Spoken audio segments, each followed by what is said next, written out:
When I was a little boy, I always loved the sound of a thunderstorm, almost just as much as most little boys loved the sound of an ice cream truck. My mother always told me that I was different. Said, "My darling, you are a hummingbird in a crow's nest. A butterfly with eagle wings, you prey and feast. Off of the sound of silence like vulture you walk, humming to the tune of thunderclap acoustic drifts, kicking up a poetic dust of harmonica shells in the wind, with gunpowder on your breath, a bag full of some leftover novelty crops stuck between your teeth, and two bombs still strapped to your side like Alaska said son every time you speak.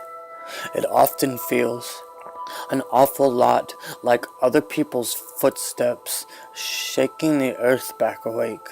With a pocket full of bottle rocket wind instruments, a jar full of Colorado mountain napkin poem sparks, and a California tree full of songbirds that were written by the riverside of a firstborn's eye view of a snow globe, quite frankly.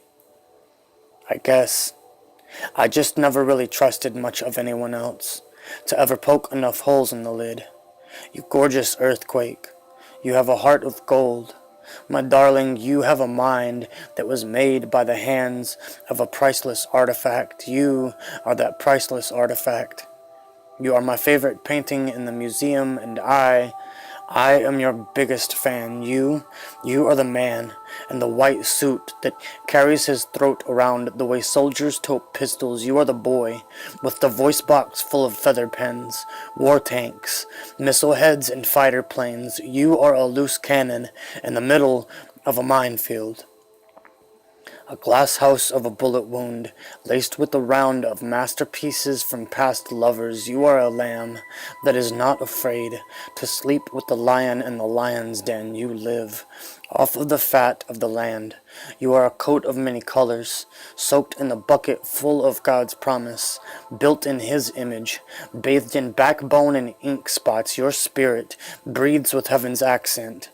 My God, what a beautiful sense of dialect. Your heart beats an orchestra sown from an Alaskan sunrise, a Sahara Desert snowflake surrounded by a sandstorm of broken fingers, sprained ankles, and a pair of stuttering footprints sitting cross-eyed and crooked said, "But when you were born, the doctors told me that your heart was a broken record player playing backwards while stuck on repeat, said that you were not supposed to live.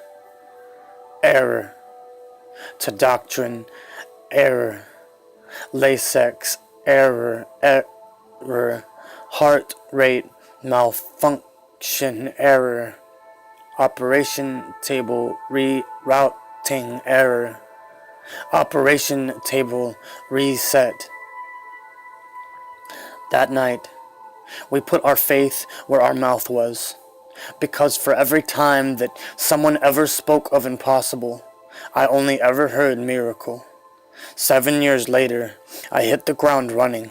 I hit the pavement. At age 8, I began walking in circles, listening slowly with the holy ears that clutch on to the first sign of God, speaking in silence, creating symphonies beneath each step, chasing my dreams over years while pins sewed strings, crocheting riverbeds of ocean throat from the gentle fragments of my imagination, resting in the bottom right-hand corners of a heart pounding brutally beautiful, with hands that shake poetically tragic, found somewhere between a midnight weeping willow whisperer of a daydream and sleepy-eyed sky before morning.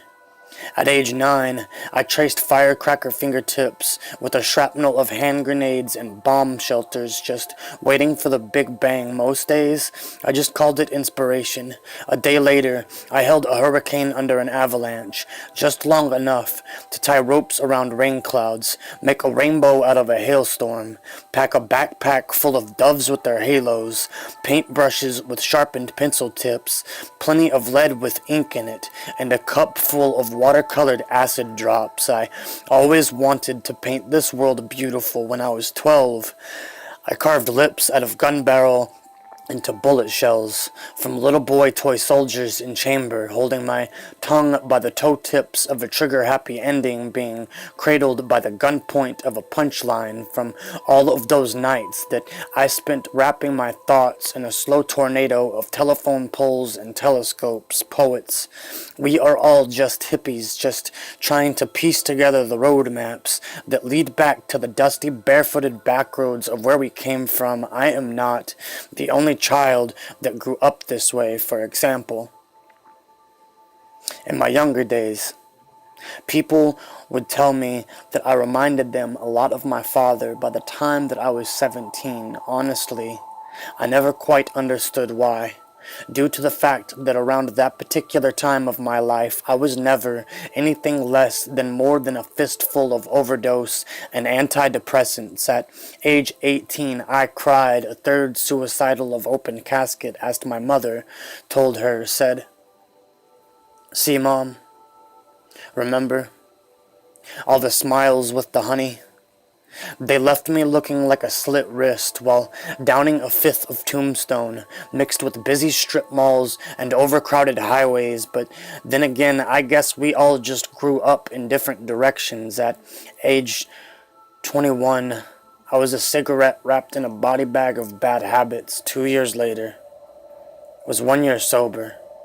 So, on my 23rd birthday, I celebrated by falling in love with blank pages forever ago, the same way that Van Gogh fell in love with canvas, the first time that his fingers ever calloused a paintbrush. At age 25, I realized that my lungs were the anthem to the broken hearts of a starving country, realized that I look at microphones the same way a mother looks at playgrounds beneath war zones with trembling hands, while our government stands idly by, said that we have all made sacrifices, that we all will always have questions that we may never know the answers to. So, at age 26, I began asking myself that if demons were once angels and monsters were never humans, does that mean that ever since the prefix of our first breaths taken,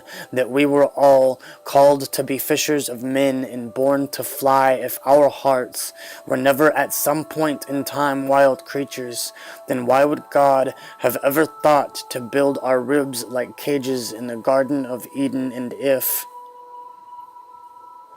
we were meant to be like Christ,